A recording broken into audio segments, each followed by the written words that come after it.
sexual violence is when it can be a man or a woman, but it's when someone is basically forced to have sex.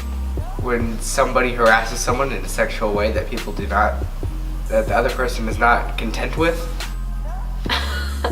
I think sexual violence isn't it like sexual abuse?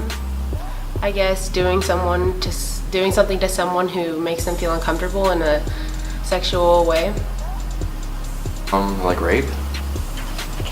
Rape? I don't know. Like when someone like sexually abuses you by touching you in the wrong places. Someone who's like, I guess, harasses you or assaults you in a sexual way. A situation where you feel uncomfortable or harmed in a sexual way. Attacked in some sort of way, but sexually, I guess. Sexual violence is a term that to many does not have a clear definition. This can cause a number of harmful misconceptions. So what is sexual violence? As described by the Center for Disease Control and Prevention, sexual violence is a sexual act committed against someone without that person's freely given consent. This includes unwanted sexual experiences, physical or not. So why is it important that we all know the definition of sexual violence? Many times, as crazy as it sounds, the sexual offender does not know the severity of the crime that they're committing. If everyone understands the concrete definition of sexual violence, which describes any non-consensual intimate experiences of sexual violence, then the idea of being a criminal may prevent the crime from actually happening.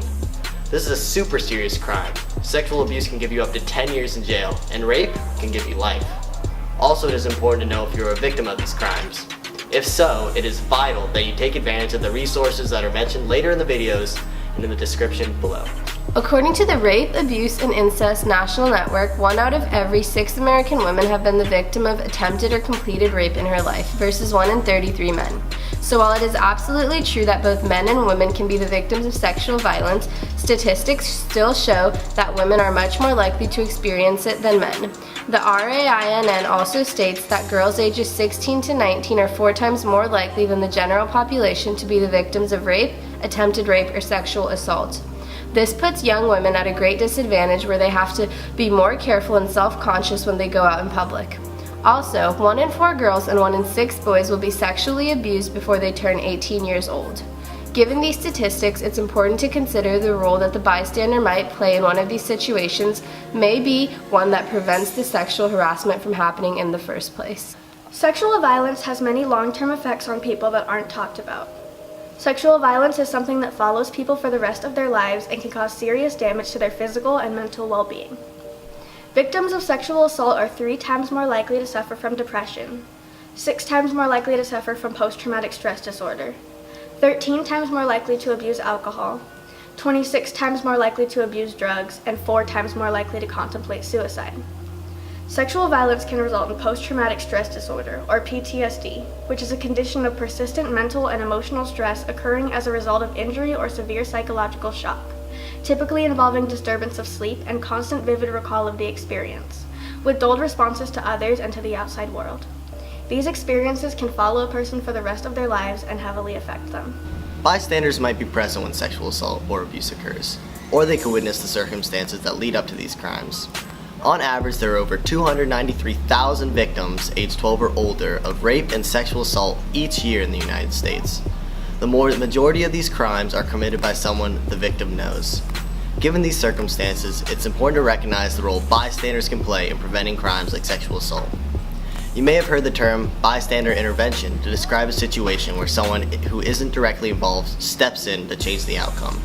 Stepping in may give the person you're concerned about a chance to get to a safe place or leave the situation. You don't have to be a hero or even stand out from the crowd to make a big difference in someone's life.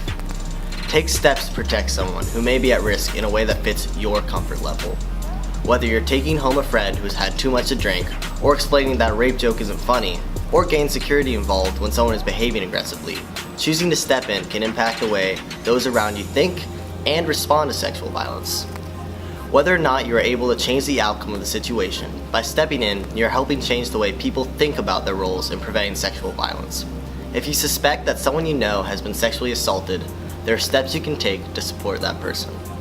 Consent is an agreement between parties to engage in sexual activity. There are many ways to give consent.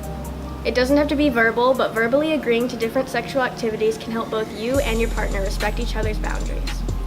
When you're engaging in sexual activity, consent is about communication, and it should happen every time. Giving consent for one activity one time does not mean giving consent for increased or recurring sexual contact. For example, agreeing to kiss someone doesn't give that person permission to remove your clothes. Having sex with someone in the past doesn't give that person permission to have sex with you again in the future. You can withdraw consent at any point if you feel uncomfortable. It's important to clearly communicate to your partner that you no longer are comfortable with this activity and wish to stop. The best way to ensure both parties are comfortable with any sexual activity is to talk about it.